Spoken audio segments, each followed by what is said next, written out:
bagaimana untuk mengelolanya, melanjutkan agar masyarakat bisa melegalkan kegiatan yang ada di hutan lindung setelah ada keterlanjuran. Maka dibuat skema usulan hutan desa. Kalau kita berkumpul dengan masyarakat itu rasanya kita mau muda terus. Welcome to Desma Center Podcast.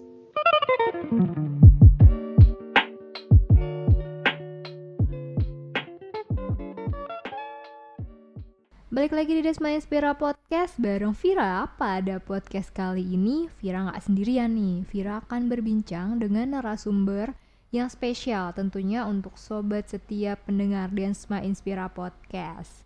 Oke, waduh, siapa ya kira-kira sosok yang akan ngobrol bareng sama Vira pada kesempatan kali ini? Jadi beliau biasa disapa dengan Ibu Yuni, seorang wanita yang berperan menjadi garda terdepan penyuluhan kehutanan di ujung utara Indonesia. Waduh, jauh banget ya. Nah, biar gak penasaran, kita langsung ngobrol aja ya bareng sama Ibu Yuni. Halo Ibu Yuni. Oke, Mbak Vira, terima kasih. Pertama-tama kita boleh berkenalan dulu ya Ibu. Jadi siapakah Ibu Yuni ini dan bagaimana sih peran Ibu sebagai penyuluh kehutanan di Desa Atap dan Desa Setabu? Saya Wahyuni Sulistiawati sebagai penyuluh kehutanan di wilayah UPTD KPH Nunukan. Itu ada di Kabupaten Nunukan, Provinsi Kalimantan Utara. Penyuluh kehutanan itu mempunyai wilayah binaan namanya, Mbak. Kalau saya sendiri ada 3 kecamatan, dari 14 kecamatan tuh ada 3 kecamatan yang saya pegang. Jadi ada di Kecamatan Nunukan Selatan, Kecamatan Sembakung, Kecamatan Sebatik di Desa Atap, wilayah binaan saya. Kemudian di Kecamatan Sebatik Barat ada di Desa Sabu. Jadi ada banyak wilayah binaan. Jadi udah berapa lama nih Ibu Yuni bekerja sebagai penyuluh kehutanan, Bu? Kalau jadi pegawai negerinya saya bekerja mulai 2010, kemudian kita beralih ke Dinas Kehutanan Provinsi Kalimantan Utara itu dari 2017. Kemudian untuk pendampingan desa itu yang mulai adanya perhutanan sosial, namanya perhutanan sosial ya Mbak, di Desa Atap sama di Desa Sabu itu pendamping KM Seribu Temunung tahun 2019. Aku mau tanya juga nih Bu, sejauh ini apa saja yang biasa diberikan penyuluhannya terkait dengan pariwisata, Bu? Oke, jadi kebetulan di HKM Seribu Temunung, kita cerita di Seribu Temunung dulu ya Mbak, yang di Desa Atap. Wilayahnya itu sangat jauh dari kabupaten kota. Kita kalau mau ke sana itu kita melewati jalur laut dulu, sekitar 3 jam. Kemudian dari jalur laut kita akan tembus lewat Darul Dalat lagi sekitar 1 jam. Di situ kita akan temui yang namanya HKM Seribu Temunung seluas 145 hektar. Itu adalah izin dari Kementerian Lingkungan Hidup bahwa kelompok yang dibangun hutan produksi itu legal dikelola oleh masyarakat tempat dalam bentuk HKM dan kemasyarakatan Seribu Temunung gitu. Oh gitu. Jadi di situ ada 72 anggota yang mempunyai lahan yang sudah dari dulu sudah mengolah lahan di situ. Jadi kita tinggal melegalkan saja bagaimana mengolah, bagaimana memanfaatkan lahan yang mereka kelola. Itu Desa Atapnya. Kemarin awalnya sih kami bekerja sama dengan GIZ. Jadi mereka itu cari informasi yang berkaitan dengan gambut.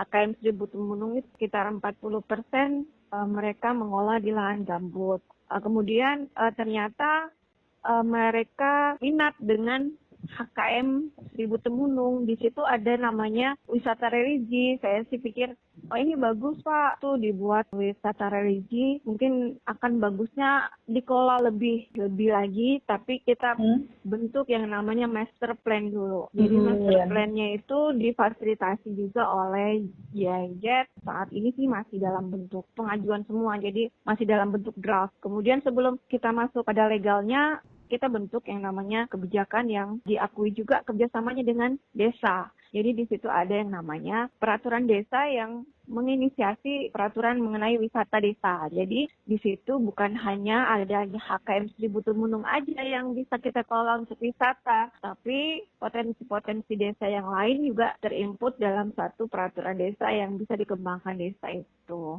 Yaitu awal mulanya sih Mbak.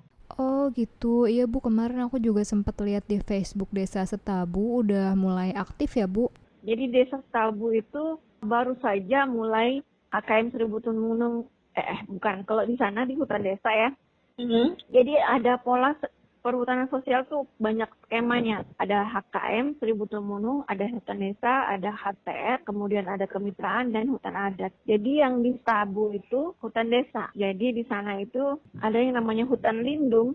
Kalau di Desa Atap itu hutan produksi, kalau di sana itu hutan lindung yang sudah dimiliki oleh beberapa orang kepemilikannya dan sebagian didominasi memang perkebunan. Bagaimana untuk mengelolanya, melanjutkan agar masyarakat bisa melegalkan kegiatan yang ada di hutan lindung setelah ada keterlanjuran? Maka dibuat skema usulan hutan desa. Jadi per Maret 2021 saya menjadi pendamping di situ, pendamping di hutan desa Stabu. Di situ kita tinggal ngelanjutin. Ternyata di sana ada wisatawan mangrove yang sudah bisa kita petik sebagai wisatanya di sana, yang dikelola oleh desa. Tahun 2020 itu sudah mulai mereka, 2019 sudah mulai mereka, cuman 2020 PPKM sudah mulai meredup.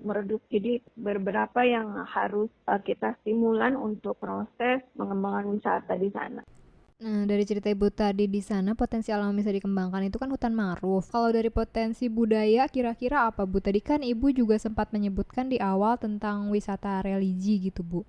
Kalau di sana itu wisata religinya, di situ ada namanya kisah makam religi, kisah makam Habib Abdurrahman. Merupakan Habib yang membawa agama di Desa Atap, keturunan Arab, dan menikah dengan orang suku sana. Kemudian beliau mempunyai banyak murid. Itulah menjadi makam religi yang ada di HKM Seribu Tumulung. Jadi sebelum desa itu menjadi bagus, makam Habib itu sudah lama ada di desa itu. Biasanya orang-orang yang datuk-datuk, malah yang dari Malaysia, yang dari Jakarta, yang paham mengenai silsilah Islam, biasanya mereka malah datang ke sana. Bagus juga itu ya, Bu, potensi wisata budaya yang bisa diangkat jadi wisata religi. Dan di situ rencananya memang mau dibuat master plan bentuknya wisata. Bentuk master plan masih Mbak, kita masih dalam ranah yang mengatasnamakan ekologi sih. Kemarin sih harusnya mau cepet, cuman harus menggunakan alat berat. Sementara kan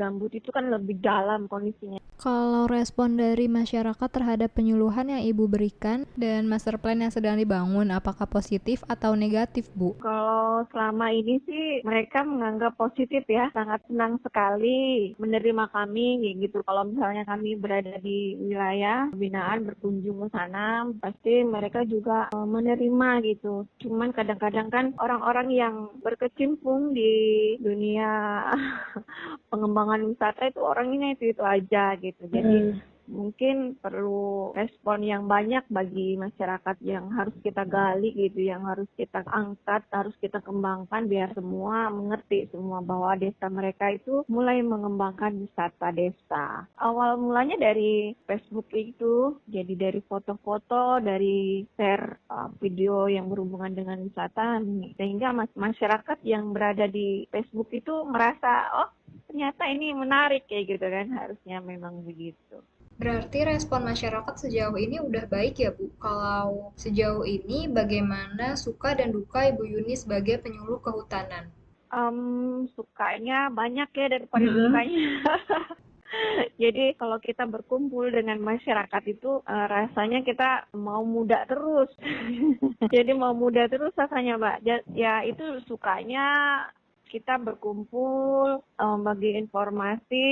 Kadang-kadang bantuan kita yang kemarin itu kayak bantuan kelulut tuh Mbak, budidaya kelulut di situ ada kan. HKM Seribu Tumulung tuh ada bantuan kelulut 32 stuk. Responnya mereka tuh berhasil kayak gitu loh Mbak. Jadi dari 32 stuk itu dengan Oktober tahun 2020 bantuannya. Tahun 2000 aja, 2021 awal itu kami sudah menjual produk itu untuk dapat dipasarkan. Dari harganya pun sangat fantastis. Mereka pun jadi sangat senang kan. Jadi harga satu botolnya tuh 150.000.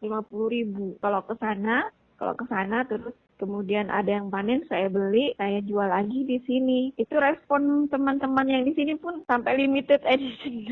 Yang di sana pun merasa senang kalau dibeli. Jadi dari 32 stup itu setelah 6 bulan berjalan dari bulan Juni 2021 sampai bulan September terakhir saya ke sana, itu bertambah 55 baru tanpa ada bantuan. Saya merasa ini hal yang fantastik gitu kan. Dimana kita menebar kebaikan tuh akhirnya mereka dari masyarakat sendiri mengupayakan dengan pecah koloni ya, kemudian dijual kembali ke Malinau. Kemudian mereka ada yang mencari dari pohon-pohon kelulut yang di hutan itu produk sendiri, dibudidayakan sendiri. Akhirnya ada 55 stup yang bisa mereka mandirikan kayak gitu Mbak. Jadi sangat responnya sangat baik lagi kan, artinya mereka memanfaatkan sumber daya alam itu sebagai hal yang bisa dimanfaatkan untuk peningkatan kesejahteraannya. Itu adalah tujuan daripada penyuluhan sendiri gitu. Artinya mereka mengalihkan perhatian mereka untuk mengambil potensi alam yang bisa mereka gunakan untuk pendapatan mereka kayak gitu. Kadang-kadang kan mereka ngambil kayu, jadi teralihkan untuk itu gitu. Ya sukanya begitu, dukanya sih karena jauh ya pendampingannya, karena kalau kita ke sana kan biayanya juga mahal, kemudian waktunya juga lama, terus kemudian kerjanya bekerja sendiri. Kalau penyuluh itu kan berdasarkan wilayah binaan, jadi kurangnya fokus pengembangan masih dalam bentuk personal penyuluh kayak gitu. Kita yang harus kreatif dalam mengusulkan inovasi, kreatif dalam mengusulkan apa yang harus kita kerjakan di sini, kreatif dalam hal inovasi pengembangan DM masyarakat kayak gitu. Begitu ya Bu. Kalau dari suka duka tadi nih Bu, sejauh ini hal apa sih yang paling berkesan untuk Ibu Yuni selama menjadi penyuluh kehutanan?